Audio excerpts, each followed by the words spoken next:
자, 허프의 상권 분석 모형이 되겠습니다. 자, 170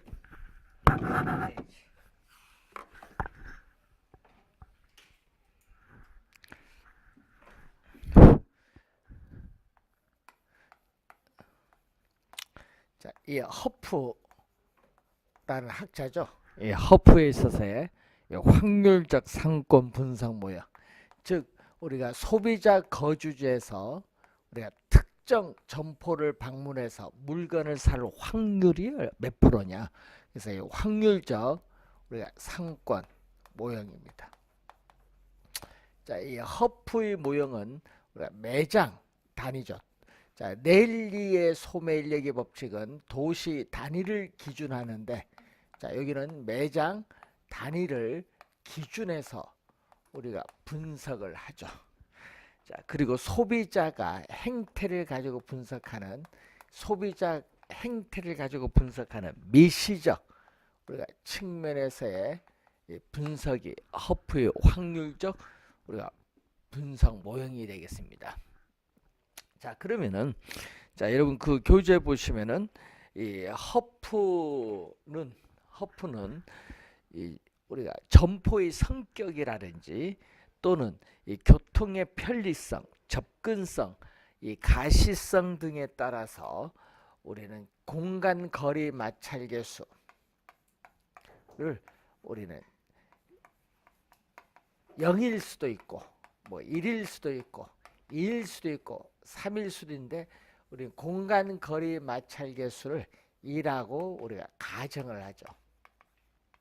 이 가정을 하게 되면 무슨 모형을 분석한다? 우리는 중력 모형을 적용을 하게 됩니다.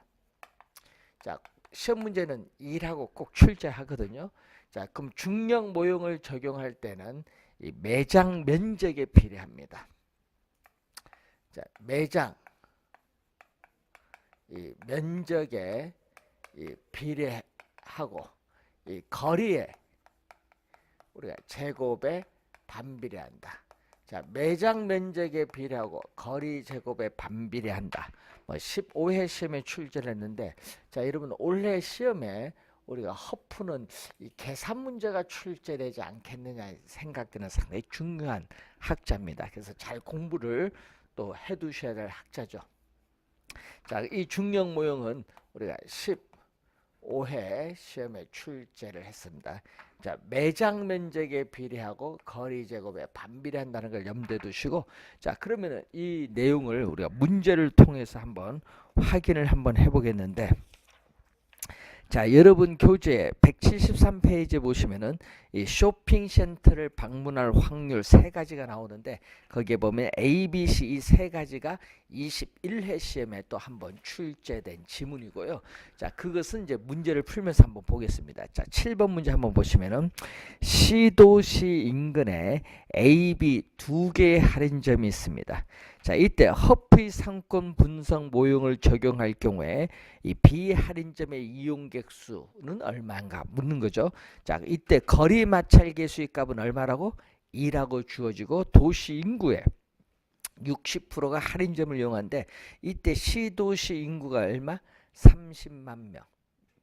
요 30만 명의 60%가 우리가 할인점을 이용을 한죠. 지금 비할인점을 묻고 있습니다. 자, 그러면은 이 비할인점의 이용객 수를 구하려면요, 먼저 소비자 거주지 시도시 인구가 이 비할인점을 방문해서 물건을 살 확률은 우리 이걸 시장 점유율로 표현하는데, 그러면은 이 시장 점유율은 분모는 뭐냐? 우리는 각 할인점 상권 내 각 할인점의 유인력의 합계가 분모입니다. 자, 거기 봤더니 A 할인점을 보니까 A 할인점의 유인력은 매장 면적 얼마죠? 지금 봤더니 매장 면적 5천. 자, 매장 면적 우리가 5천에 비례하고 거리 10km죠. 거리 제곱의 반비례. B 우리가 할인점은 매장 면적 2만에 비례하고 거리 제곱. 거리는 얼마죠? 지금 20km죠. 자, 요것에 반비례하죠. 자, 요걸 두 개 대주면 요건 전체 우리는 가 되죠. 상권 내 각 할인점의 유인력의 합계인데 구하고자 하는 비할인점은 매장 면적에 비례하고 거리 제곱에 반비례합니다. 자, 요걸 계산을 하면은 얼마가 나오죠? 2만을 400으로 나눠주면 얼마? 50이 되겠죠. 그리고 5천을 100으로 나눠준 것도 50 플러스 50 돼서 얼마? 2분의 1이죠. 자, 퍼센티지를 가야 되니까 시장 점유율은 퍼센티지니까 100을 곱해주니까 몇 프로? 50%가 되겠죠. 그래서 비할인점을 방문해서 물건을 살 확률은 50%니까 비할인점에 뭘 구하는 거다? 이용객 수는 얼마냐? 이걸 묻는 거죠. 자, 비할인점의 이용객 수는 시도시 인구 얼마? 30만 명의 몇 프로가? 60%가 시할인점에 30만 명의 60%가 할인점을 이용하니까 얼마? 18만 명이죠. 곱하기 얼마? 50%가 되니까 얼마죠? 9만 명이 되겠죠. 구하고자 하는 게 얼마? 9만 명. 자, 이런 유형의 문제를 우리 계속 출제를 하고 있거든요. 그래서 항상 이용객 수를 구하려면 먼저 뭐를 구해야 돼? 시장 점유율을 구해야 돼. 시장 점유율. 자, 구하는 거 상당히 중요합니다. 그래서 이 비할인점의 시장 점유율을 구할 때는 우선은 소비자 거주지에서 비할인점까지 거리, 또 비할인점의 매장 규모, 매장 면적이죠. 그리고 경쟁 점포의 수요에 의해서 영향을 받게 됩니다. 자, 그 내용을 또 21회 시험에 또 한번 출제를 했고요. 이 계산 문제는 시험에 진짜 많이 출제했거든요. 그래서 계산 문제가 우리가 15회 시험, 15-1, 20회, 23회, 25회 시험에 이 계산 문제를 계속 출제한 거예요. 계산 문제를. 한 5번 냈네요. 그러니까 시험에 올해 28회 시험인데 출제 가능성이 상당히 높습니다. 그래서 허프는 계산 문제 원래 출제 가능성이 높기 때문에 잘 기억을 해 두시고, 자, 174페이지 맨 밑에 보시면 넬슨이 나오죠. 자, 넬슨의 이론을 보면은, 자, 넬슨은 점포의 경영 주체가 어떻게 돼? 어느 장소에 점포를 입지시켜야 그 점포로부터 최대의 매출액, 매상고를 올릴 수 있느냐. 점포 입지 원칙 8가지를 제시하고 있는데 그 8가지 중에서 우리는 넬슨은 6번째 나오는 양립성을 강조합니다. 양립성. 서로 보완관계에 있는 상품을 판매하는 인접 점포들 간의 고객을 서로 주고받는 양립성을 우리가 많이 강조한다. 이렇게 보시면 되겠죠. 자, 그리고 크리스탈러의 이론이 나오죠. 자, 이 크리스탈러는 우리가 1933년이죠. 이 독일 남부 도시를 대상으로 해서 서비스업에 대한 입지론을 전개시키죠. 자, 크리스탈러는 이 용어를 24회 시험에 최근에 출제인데, 용어 그러면 우선 중심지도 출제를 했겠죠. 24회 중심지라는 것은 재화나 서비스를 생산해서 고객이 존재하는 지역인 배후지에 공급할 수 있는 중심 기능을 가진 장소를 얘기해요. 그래서 수요자가 어디까지 분포되느냐, 이 크리스탈련은 수요자가 어디까지 분포되어 있느냐, 분포되는 지역을 분석을 하기 때문에 이 거시적 측면, 허프는 미시적 측면이지만 이건 거시적 측면에서의 분석이고, 이 중심지가 형성되는 과정을 우리가 보는 거죠. 중심지의 형성 과정, 이 중심지의 형성 과정에 우리가 중점을 두고 있다. 중심지의 형성 과정에 중점을 두고 있다는 거죠. 자, 그래서 이 허프는 이 재화의 도달 거리,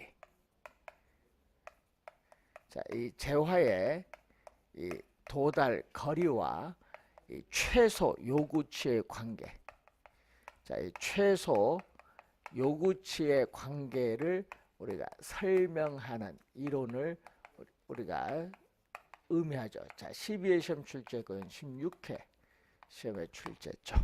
자, 개념은 24회 시험에 나오는데요. 중심지, 재화의 도달거리, 최소 요구치 이 개념을 다 출제했는데 그러면은 중심지거든요. 그럼 이 중심지에서 우리는 생산된 재화나 서비스를 고객이 존재하는 지역까지 공급할 수 있는 이 최대한의 이 거리를 뭐라고 하죠? 재화의 도달 거리다. 예, 이 재화의 도달 거리 범위를 의미하겠죠. 이 범위가 재화의 도달 거리 범위를 의미하는 개념이죠. 그래서 이 중심지 활동이 제공되고 있는 우리가 공간적인 우리가 한계를 말하는데 이 중심지로부터 어느 기능에 대한 수요가 뭐가 될 때까지 제로. 여러분 수요가 이걸 넘어가면 마이너스니까 공급을 안 해요. 0까지 공급하죠. 어느 기능에 대한 수요가 0이 될 때까지 거리를 우리는 바로 뭐라고 한다. 우리는 재화의 도달 거리 우리가 범위를 우선 의미하는 얘기입니다. 자, 그래서 우선은 이 중심지에 있는 점포가 도산하지 않고 살아남기 위해서는 매출액이 최소 얼마가 돼야 돼요. 자, 우리 통닭집 있죠, 동네에. 이 치킨집이 하루에 얼마를 팔아야 최소 생존할 수 있냐? 30마리 팔아야 돼. 치킨집 하루에 30마리. 그런데 전국에 치킨집이 몇 개 있냐 이거지. 32,000개 가까이 있거든요. 예? 자, 그래서 이게 쉬운 게 아니야. 하루에 30마리 파는 게. 예? 예? 그래서 이제 그런 거 이제 분석하는 게 점포가 망하지 않게 해서 최소한 얼마가 되느냐. 요거죠, 요거. 이 중심지는 점포가 이 도산하지 않고 살아남기 위해서 우리 최소한의 고객 수를 나타내는 이 범위를 우리 뭐라고 하죠? 최소. 우리 요구치에 있어서의 범위를 얘기해요. 그러면 중심지가 성립을 하기 위해서는 이 최소 요구치 범위가 재화의 도달 거리 범위 내에 우리 존재했을 때 우린 중심지는 성립을 하겠죠. 그래서 24회 시험에서는요. 중심지, 최소 요구치, 최소 요구 규모, 재화의 도달 거리 범위를 또 24회 시험에 또 우리 개념을 출제를 했었죠. 자, 그 개념을 보시고 자, 그리고 중심지 상권의 형태가 나오는데 176페이지 그림 바로 밑에 보면은 이 단일 중심지일 경우에는 중심지 상권의 형태는 뭐죠? 원형을 보고 그리고 다수의 중심지가 분포되는 경우는 정육각형을 우리가 어떻게 돼요? 동그라미 쳐두시면 되겠죠. 자, 그러면은 우리가 중심지의 계층이 또 밑에 나오는데 이 중심성의 상대적 크기에 따라 중심지를 우리는 크게 이렇게 보는 고차원 중심지, 우리가 중차원 중심지, 저차원 중심지로 보는데 고차원 중심지는 백화점이야. 중심지 기능이 먼 지역에까지 영향을 미치는 백화점이 고차원 중심지고 중심지 기능이 가까운 지역에 영향을 미치는 게 저차원 중심지. 그리고 학교의 학군 이것은 보로 중차원. 그래서 저차원 중심지는 편의점을 예를 볼 수 있고 고차원 중심지는 백화점 예를 들어 보면 되겠죠. 자, 그런 의미를 가지고 있습니다. 자, 그러면은 이 여러분 교재 177페이지 밑에 보시면은 이 중심지 이론의 내용이 또 13회 시험에 또 우리 출제를 했는데 이 백화점이죠. 고차원 중심지. 자, 롯데백화점 간의 간격은 멀어요. 예? 그래서 고차 중심지와 고차 중심지 간의 간격은 멀고 또 편의점 간의 간격은 가까워요. 저차 중심지와 저차 중심지 간의 간격은 가깝습니다. 또 고차 중심지일수록 중심의 규모, 매장 면적은 크고 다양한 중심의 기능을 가지고 있고 또 이 저차 중심지가 고차원 중심지로 가까이 가면 갈수록 그 분포도는 점점 줄어들기 때문에 피라밋 형태를 띠고 있어요. 그래서 이 시장 원리, 또 교통 원리, 행정 원리 등에 따라 중심지 수 몇 개냐, 또 모형은 어떤 모형이냐, 많은 영향을 받게 되죠. 자, 그런 내용들을 이제 보시면 되겠고, 자, 여러분 교재 거기 한계가 178페이지에 나오는데, 자, 그 크리스탈론의 한계 뭔데? 여러분 크리스탈론은요, 우리는 단일 상품을 판매하는 점포들에 대한 공간 구조 이론입니다. 단일 상품. 그렇기 때문에 유사한 상품을 판매하는 점포들이 도심에 함께 모여 있다는 사실을 설명하지 못하는 한계를 가지고 있죠. 그 지문이 16회 시험에 또 정답으로 출제된 지문이죠. 자, 그 내용을 보시면 되겠고, 또 애플봄 교수가 있어요. 자, 애플봄 교수. 자, 애플봄 교수는 우리 CST죠. 커스터머 스파팅 테크니크, 소비자 분포 기법이라고 하는데, 이 지리적 상권의 범위를 실무적으로 획정하기 위한 기법이죠. 현재 영업하고 있는 시설이 있어요. 그 예를 들어서 이마트가 있습니다. 그럼 이마트에 찾아오는 고객을 인터뷰, 면접을 통해서 우리가 지도상에 표시를 해요. 그래서 상권의 범위를 확정할 수 있고, 또 고객의 특성을 파악을 할 수 있고, 또 광고라든지 판매 촉진 전략 수립에 기여할 수도 있고, 또 경쟁 점포와의 경쟁의 정도도 알 수 있고, 또 점포 확장 계획에 유용하게 활용할 수 있는 장점이 있는 게 바로 CST, 지금도 많이 분석 우리 실무적으로 하고 있는 내용이다. 이렇게 보시면 되겠습니다. 자, 그러면은 자, 이제 관련해서 여러분 교재 181페이지 보시면은 우리가 공업지에 대한 입지 선정이 이제 나오죠. 자, 공업지에 대한 입지 선정. 자, 누구 이론이 나오죠? 베버가 나오죠. 베버. 자, 베버는 1909년 공업 입지에 관하여라는 저서를 통해서 우리는 최소 비용 이론을 주장하죠. 자, 베버에 있어서의 최소 비용 이론입니다. 베버. 자, 베버는 우리가 공업 입지에 영향을 미치는 요인을 우리는 수송비, 그리고 노동비는 우리가 인건비를 의미하겠죠. 그리고 집적. 자, 한 장소에 공업이 집중되는 형상을 집적인데, 뭐 집적력 또는 집적이익이죠. 자, 그래서 베버는 이 세 가지 요인 중에서 1909년 이 당시 독일에는 우마차가 주요 운송 수단이다 보니까 수송비를 우리는 가장 중시하죠.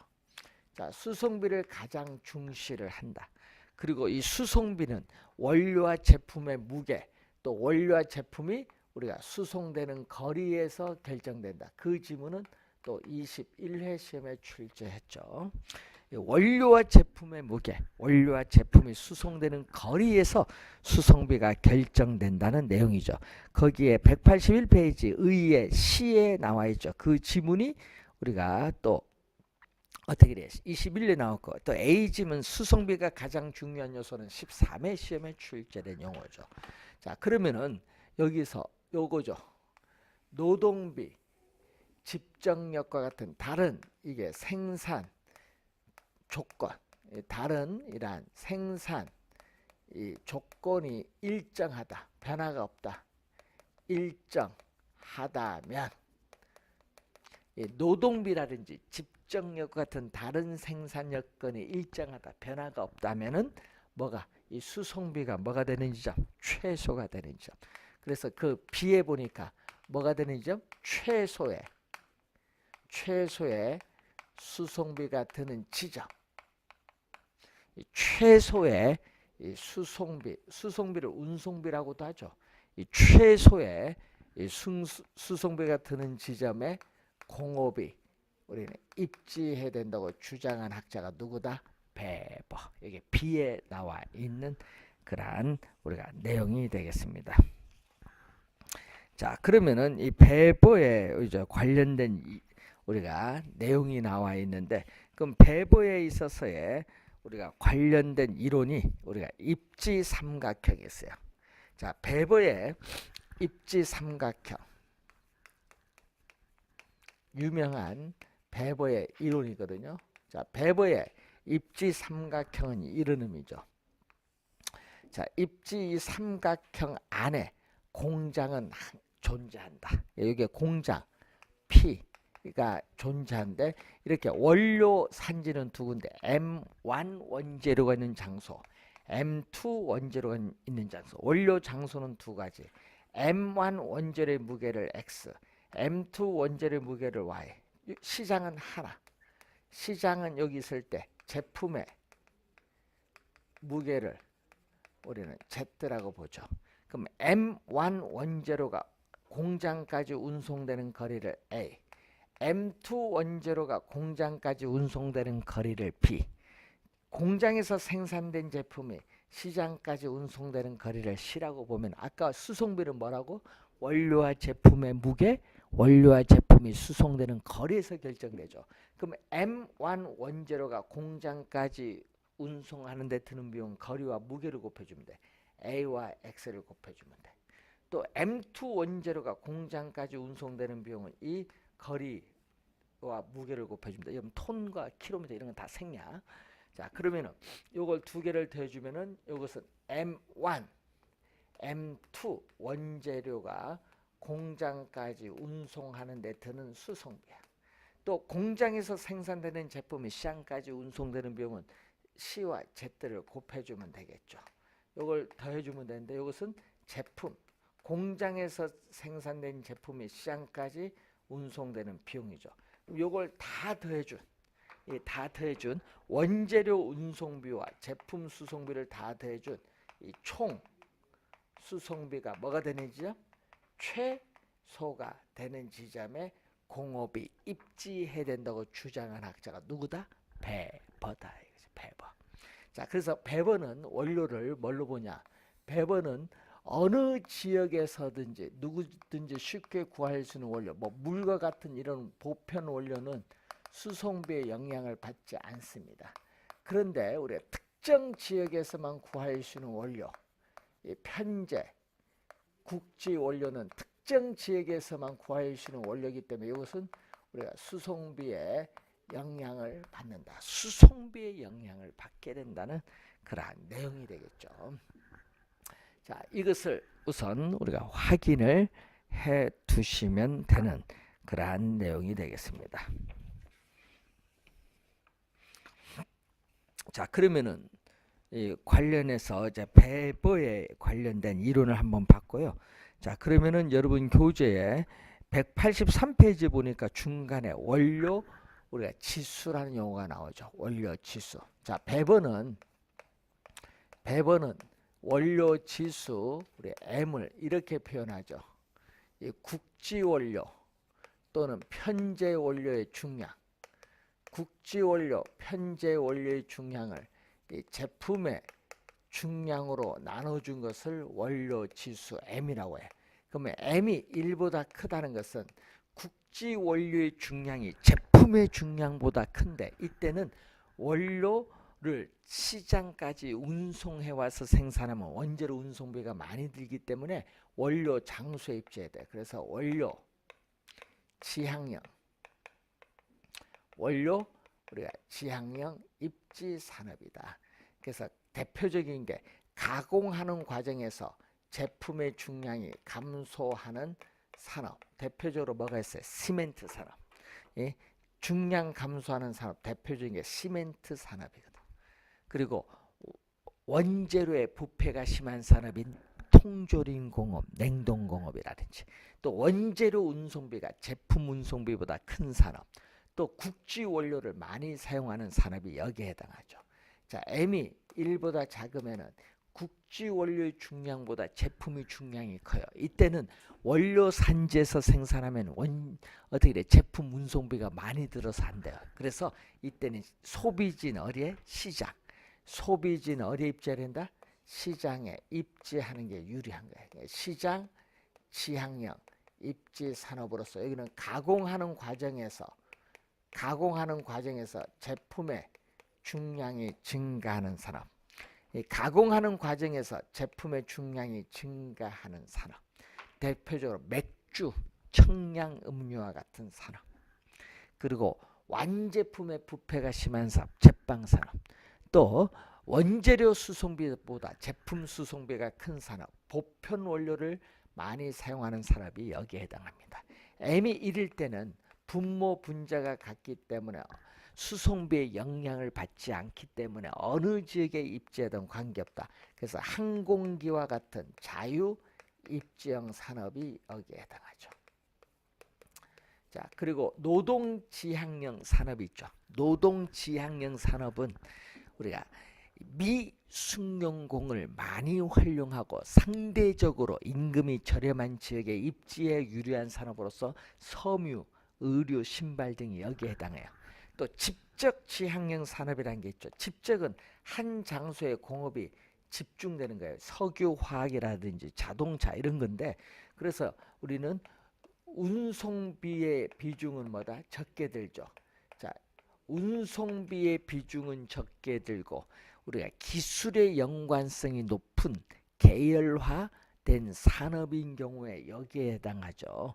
그래서 원료를 공동 구매하고 정보를 공동으로 이용하고 수송 배송을 공동으로 하면서 생산비를 대폭 절감시키는 집적 지향형 산업. 또 중간 지점 지향형 산업이 있죠. 자, 여러분이 중동에서 우리가 배를 통해서 울산에 석유를 가져오겠지. 그래서 여기서 뭐를 통해서 자동차를 통해서 전국으로 뭐한다? 수송을 하죠. 그럼 이 울산 이 지역이 수송수단이 바뀌는 지점인데, 이 수송수단이 바뀌는 지점을 우리 뭐라고 하죠? 적환 지점 또는 이적 지점이라고 하죠. 이 수송수단이 바뀌는 지점인 울산에 입지를 해야 수송비 절감폭이 크기 때문에 유리하다. 이런 산업을 중간 지점 지향형 산업 또는 우리 이적 지점 지향형 산업이라고 하죠. 자, 최근에는 정통적인 입지 요인의 구애를 받지 않죠. 양질의 고급 노동력을 활용하는 산업은 대도시 내에 입지하는 경우가 많은데, 대표적으로 정보 통신 산업인데, 이런 산업을 우리는 탈족 산업이라고 하죠. 탈족 산업. 자, 뭐 그런 내용들이 184페이지에 걸쳐 설명하고 있는 내용이 되겠습니다. 자, 우선은 배번은 24회 시험에도 출제했거든요. 자, 이 배버의 이론은 우리가 15회 시험, 최근에 보니까 15회 시험, 16회 시험, 24회 시험, 13회 시험에 우리가 출제를 했거든요. 그래서 원래 28회니까 한번 나올 땐 된 것 같아, 배버 이론이. 그래서 한번 확인을 좀 배버에 관련된 이론을 한번 해보시고, 자, 그리고 입지계수란 용어가 나와요. 자, 184페이지에 입지계수 또는 입지상 LQ란 용어가 나오거든요. 자, 이것은 12회 시험에 처음 출제를 했고요. 자, 15회 요거는 이론 나왔거든요. 이론을 출제했고, 16회, 18회, 21회 시험은 표를 이용한 계산 문제를 출제하다가 또 27회 시험에도 표를 이용한 계산 문제 작년에 출제했어요. 그러니까 여러분이 작년에 출제했으니까 올해는 출제하기는 좀 어렵지만은 혹시 모르니까, 그래서 또 우리 입지계수는 좀 개념은 알아둬야 되겠다. 시험에 나오면 표를 이용한 계산 문제 출제할 거 아니야. 그래서 입지계수는 자, 어떤 지역의 특정 산업이 전국의 동일 산업에 비해서 어느 정도 특화, 전문화되는가를 측정하는 지표입니다. 그래서 분모, 분자인데 분모는 뭐다? 전국이에요. 자, 이런 분모는 뭐다? 전국. 분모는 전국이고 분자는 특정 지역. 그럼 예를 들어서 뭐 Z 지역, 이렇게 특정 지역. 자, 우리가 분자는 특정 지역, 분모는 뭐다? 전국.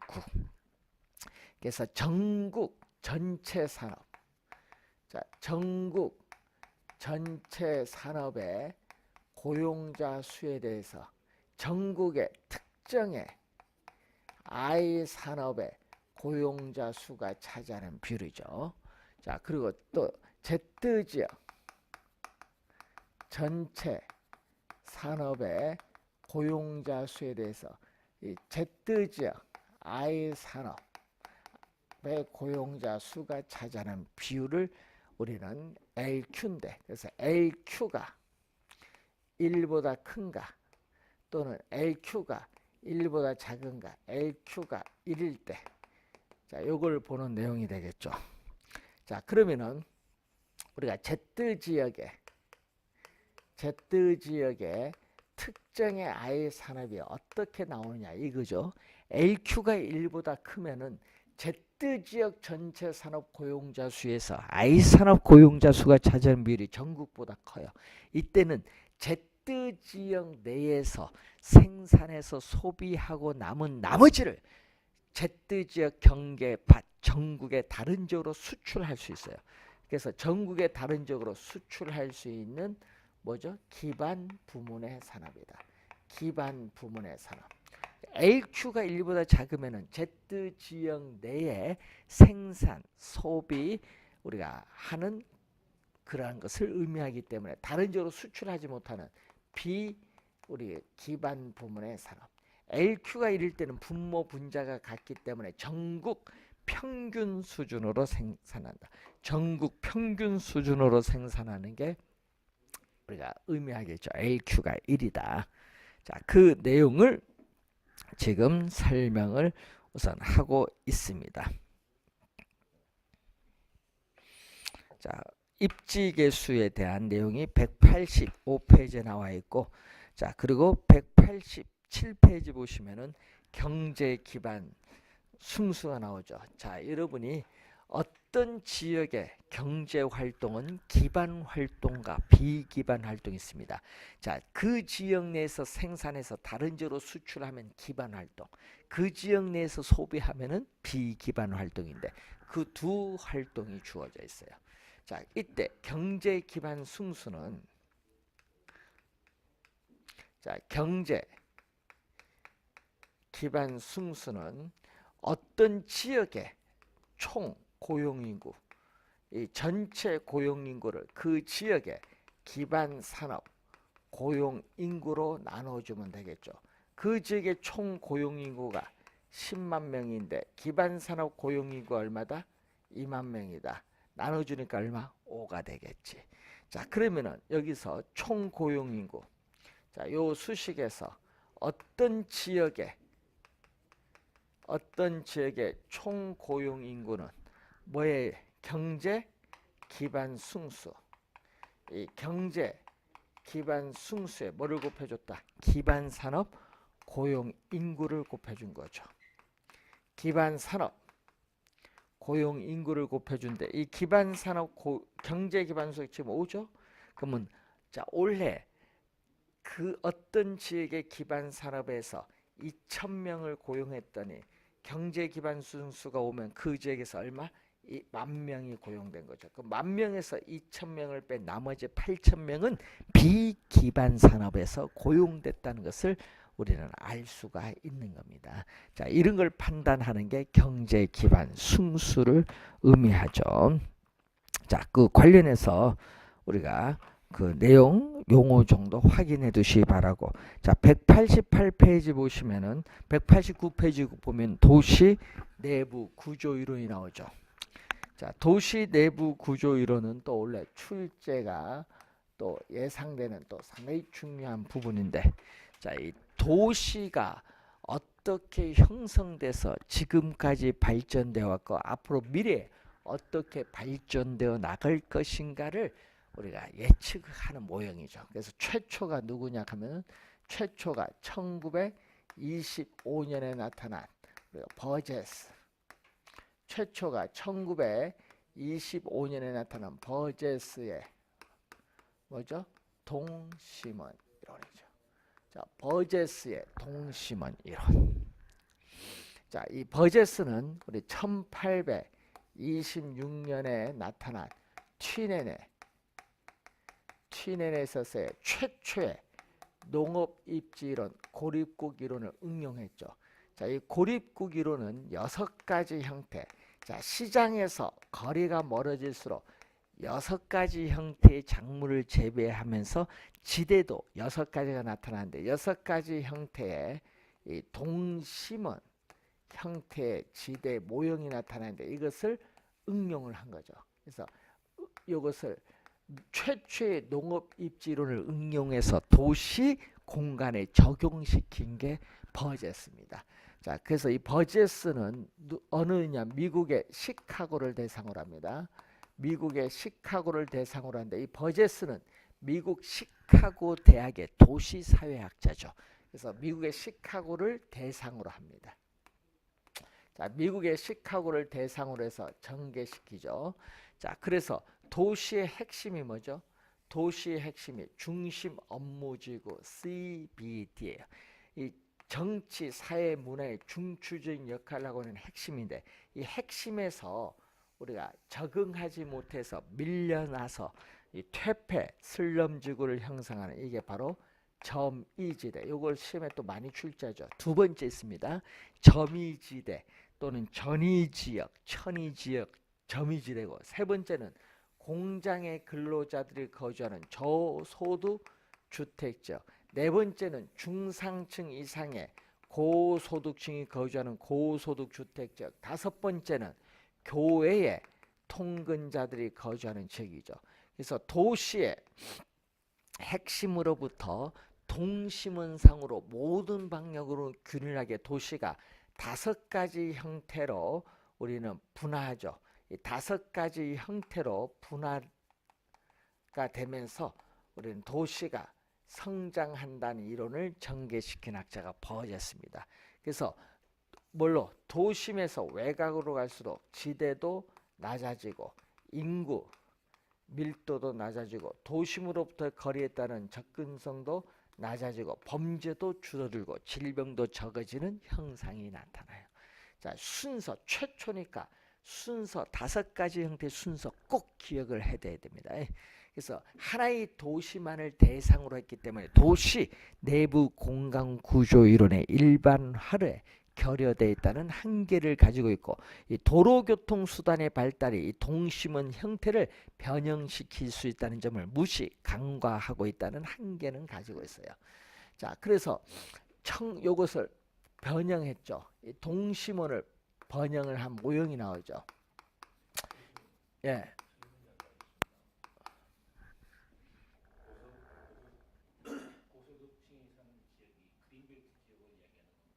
아니요. 아니 위성도시는 통근자지대.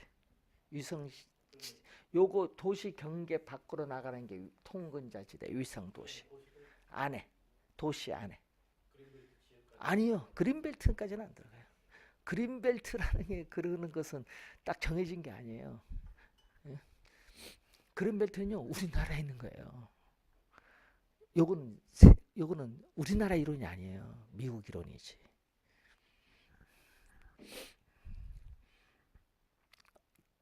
밖으로 나가 쾌적성이 좋은 지역. 자, 이 동심원을 변형한 모형으로 나타난 건데 이 1939년에 나타나죠. 그래서 우리 토지 경제학자인 호이트에서 나타나는 이 선형 이론 또는 축 이론, 교통의 축을 따라서 발전한다고 해서 축 이론이라고 해요.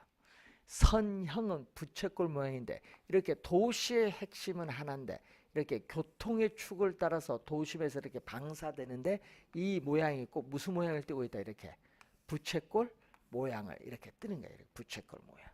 그래서 우리 뭐를 따라서 동질적인 토지용은 요 도심에서 시작이 되어서 동질적인 토지용은 도심에서 시작돼서 뭐를 따라서 교통망. 항상 호이트가 나오면요 이 지문이 꼭 돼요. 교통망. 이 교통망을 따라서 도시가 성장하는데 그 모양이 꼭 뭘 띠고 있다. 도시가 성장하는데 선은 부채꼴 선자거든요. 형은 모양 형자죠. 부채꼴 모양. 이것을 또는 쐐기 우리는 형태라고 부채꼴 모양 이것을 쐐기 형태다. 쐐기 형태로 도시가 성장한다는 이론을 전개시킨 학자가 호이트죠. 그래서 이 고속 교통망축 가까이에는 가격이 집가가 비싸니까 고소득층이 차지하여 점유를 하고 있고 또 고소득층 주거지역 인근에는 중급주택 지역이 또 저소득층 저급주택 지역은 고소득층과 이해가 상반되기 때문에 정반대편에 입지하는 경향이 있다라는 거죠. 자, 그래서 높은 주택 가격을 지불할 수 있는 우리가 고소득층의 주거 입지에 대한 선택 능력이 도시 공간의 도시에 있어서의 주거 공간을 결정하는 관건이라고 주장한 학자가 누구냐면은 호이트입니다. 그래서 호이트는 고소득층의 주거지 역할에 지나치게 강조한 이론에 불과하다. 그 내용이 여러분 교재 190페이지에서 191페이지에 나오죠. 자, 191페이지에 거기 5번 지문 체크를 해두시면 되겠고 그리고 거기에 또 몇 번? 2번 지문 190페이지 2번 지문 또 체크를 해두시면 되죠. 자, 그리고 여러분 교재에 있어서 우리가 192페이지에 다 핵심 이론이 나오죠. 자, 이번은 뭐가 된다? 이 동심원 이론을 수정 보완했다. 이 동심원 이론을 수정 보완해서 나타난 이론이 1945년에 나타나죠. 이 해리스와 울만의 연구에 의해서 나타나는 다 핵심 이론. 핵심이 이번은 하나가 아니라 여러 개다. 자, 요 두 이론은 핵심이 하나거든요. 요거 핵심이 여기 하나야. 이렇게. 그렇지만은 이것은 핵심이 여러 개 있다. 그래서 이 도시 토지 이용의 패턴이 한 개의 유일하게 핵심이 아니라 여러 개의 이산된 핵심에 의해서 도시가 성장한다는 이론을 전개시킨 학자가 해리스 울만. 그러면 시험에 또 많이 나온 게 다 핵심. 도심과 부도심이 나타나기 때문에 대도시나 거대 도시 설명에 우리가 적합하고 다핵 성립시키는 요인이 나오죠. 다핵 성립 발생시키는 요인이 나와요. 우선은 우린 어떤 부동산 활동은 특정 위치나 특수한 시설을 요구함으로써 다액이 형성되고 또 도심에서는 집가가 비싸기 때문에 높은 집가 지대를 지불할 수 없는 업종은 우리가 도심에 입지하기는 어렵고 도시 외곽에 입지해요. 또 우리는 동종 같은 업종의 활동은 상호 모여야 돼. 점포들이 모여서 이익을 추구를 하거든요. 그래서 그 뭐 한 장소에 모이는 걸 뭐죠? 집적 지향성을 추구를 해야 되고 그리고 다른 업종의 활동 여러분이 이종 서로 다른 업종의 활동은 이해가 상반되기 때문에 같은 도시 내에 입지하기를 어렵다. 입지적인 비양립성이 나타나죠. 자, 여러분이 출제용 교재는 이 세 가지 이론이 나오기 있기 때문에 실제 시험도 이 세 가지 이론을 출제를 하는 겁니다. 시험에 또 자주 출제했는데 잘 확인 한번 해두시기 바랍니다. 자, 194페이지까지 설명했고요. 자, 잠시 쉬고 195페이지에 지대 이론 들어가도록 하겠습니다.